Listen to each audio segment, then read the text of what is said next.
Hello, Augies Worldwide. I'm Dave Kassler, amateur radio call sign KE0OG, here with another episode of Ask Dave. Today comes a question from, I think, a rather frustrated Dan. Dan Casey, W9XYZ. That's got to be a vanity call sign. That's cool. W9XYZ. And he has a problem. He needs to put up an antenna, and he wants to put up the reference antenna for a reference station. You'll recall that if you go to dkassler.com/reference, there's a listing of all the elements of an HF station, and it's a reference. It's not something that you have to buy exactly. You can, and it will work, but you can pick and choose if you wish, substitute in something you already have for something that's there, and so on. It's a reference station. But he is contemplating getting the reference station antenna, the MFJ 2010, which is less than $100. I think it's about $80. And he wants to put it on his roof in kind of a stealth fashion. He says he wants to put it up just barely above the roof because of his wife's wishes. Okay, so we've got the domestic homeowners association issue here. Okay, it would use a system of standoff insulators in the gutter and so on. I know a guy who does something similar to that with an 80-meter antenna that he loops around his house with some standoff insulators, and it gets him into the local 80-meter nets. For 40, he has an attic antenna, and I think on 20, he also has an attic antenna. And those do work, but they're definitely compromised antennas. Although I'm not sure Dick Schultz will tell you that. He's worked plenty of DX and so on. So, I took a look at the picture he sent.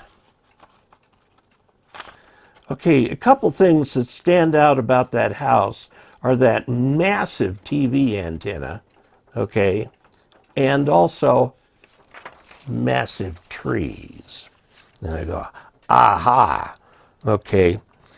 You could, as a minimum, attach one end of the 2010 to that TV mast, and the other end with appropriate bungee cords and stuff to keep it from breaking in the wind to the trees out back, and have the, since the coax comes down at the 1/3 point, have that come down just right at the back of the house, and then it won't be in the way, you won't see it. It'll be a great thing to do. But I have another idea for you. Those trees, they're huge, they're big, they're nice. I wish I had trees like that. I'm jealous. My trees top out at about 35 feet, and at about the highest point you can attach anything sturdy is maybe 15 feet. Okay, so that's why I use for poles, I use aluminum. No, it's not aluminum, it's steel. Chain link fence top rail. You can take two pieces and loop them inside each other, which makes them about 20 feet, and you can use guying. Also, you can use painter poles, I'm told. They actually can be a little bit longer that extend, and you can guy those too. You're going to need to guy them because otherwise they'll be more likely to bend than the chain link fence top rails. Although I've had those bend too. So here's what I'm going to suggest. You have lots of trees, gobs of trees. Okay, go up on one of the branches, or get it might be safer to get several people and rent a lift that will get you up to the 45-foot level or so on a tree limb that sticks out from the trunk and comes down between you and the house, and hang a 43-foot length of wire from there, okay? Enough to get all the way down to the ground. Now you've got your the tree is going to move on you at that height. So you've got bungee cords up at the top to pick up that movement instantly and very nicely. Now, then down at the base on the ground, drive in, a ground rod or a big long stake or something like that, 4-foot piece of rebar, something, and then attach this to an insulator, and then attach that to the 43-foot length of wire. Now put out a bunch of radials. Buy a 500-foot roll of THHN. You can get it black, stranded wire, and put out with that 100 feet. If you put them out there, with 500 feet, and you make them, let's see, 5 times 5, make them 20 feet long, you can get 25 radials out there, which is quite a few.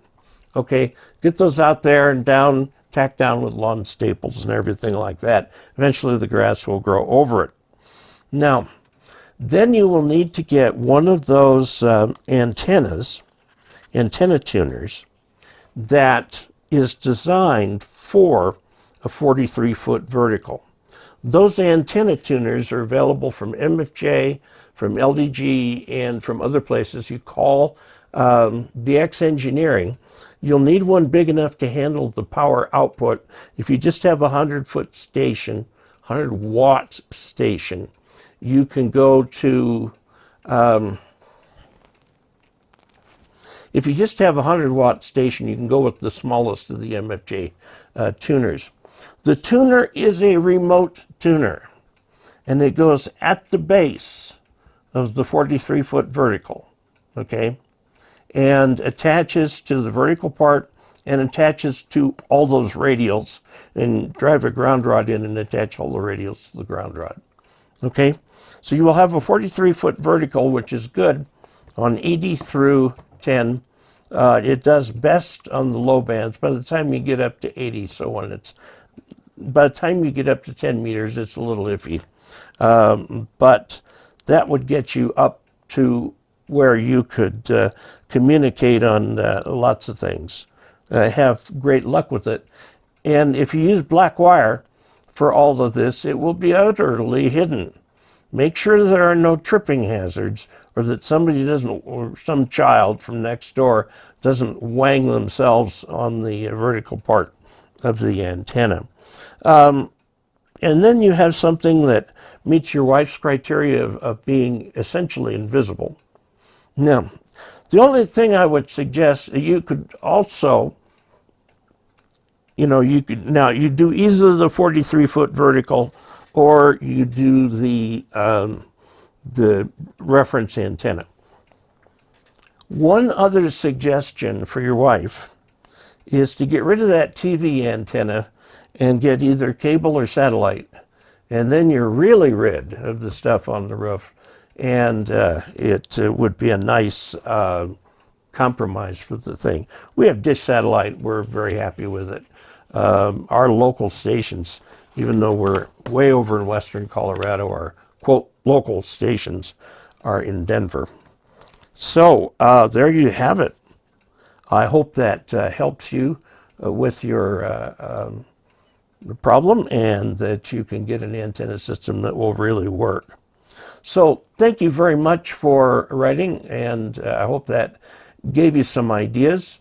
Good luck with it. Send me a picture of what you come up with when you're done. And now, if you would like to help this